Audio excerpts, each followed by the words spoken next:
At unedited tayong vlog natin ngayon. So paano mag-check ng ATF level? So syempre start mo. Ang pinakamaganda talaga niyan, yung operating temperature mo dapat nasa kalahati or normal operating temp. Tapos wag mong kakalimutan, pwedeng neutral, pwedeng park, handbrake po para safe. Kasi ang tinakbo na nito, pero nagpalit na kasi ako nun eh.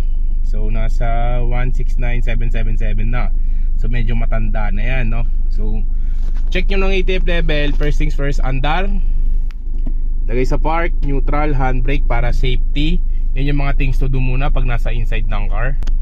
Tapos syempre, buksan mo yung hood mo para mo makikita, di ba? Para sa magtatanong kung para saan to, turbo timer. Kailan ko pa to nabili? 2014 pa. Gumagana pa ba? Yes, okay pa.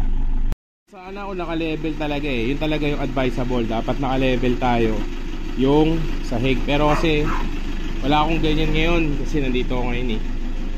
So angkat tayo, kuha lang ng paper towel, lagay sa gilid. Ang ATF natin mga boss, kung pula yan, wala naman yan, okay yan. Butin mo, pagkahugot mo yan, tignan mo to. Yan, dapat yan, pinkish yan. Pag itim yan, may diferensya ka na. Medyo pink pa siya. So ngayon, yan yung first step. Second step, amoy mo daw cell kung amoy sunog.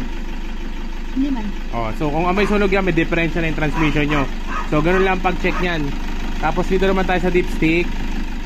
Ayan, teka lang cell. Yung nakikita nyo to, teka lang, hawakan mo cell ha. Hawakan mo to ha. Ayan, uncut kasi ito eh.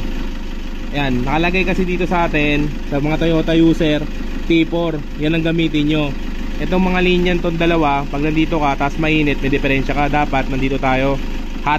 Ha? Ganyan pag check in, nakikita nyo, medyo pink. So meaning to say, okay pa yung ating transmission fluid. Okay? So ang gagawin natin, babalik natin yan. Ngayon, pag napunasan nyo na, dapat dry na dry yung dipstick ng ATF. Baon nyo. Sagad, dapat nakalock ulit. Tapos, hila. Saan siya, Shell? Dito tayo. Asan siya?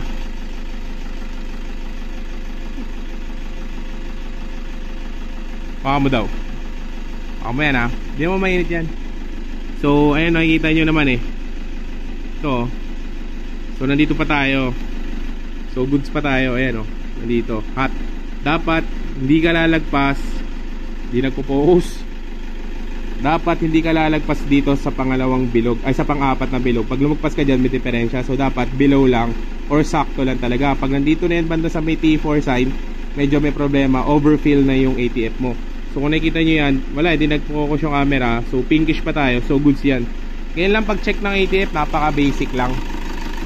Huwag yun ang pag-complete, tag na ito, komplikaduhin yung buhay. Yan, balik nyo na ulit. Patayin nyo na yung stock yan, goods na yun. Yun lang, yun lang kailangan yung i-check. Dapat, ulitin ko, dapat left first, naka-level yung sasakyan, dapat level, pantay na pantay, huwag yung gagawin yung kagaya ko. Next, dapat naka-park or neutral, handbrake para safety. Third, dapat 10 to 20 minutes yung naka-idle kung hindi umandar. Diba? Kasi dapat cold, nasa operating temp yan eh.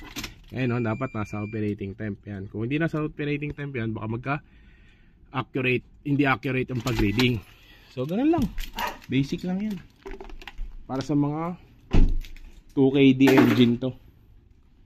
Ayan. So syempre make sure nyo na naibalik nyo siya ng ayos. Ayun o, dapat naka-lock siya. So yan lang.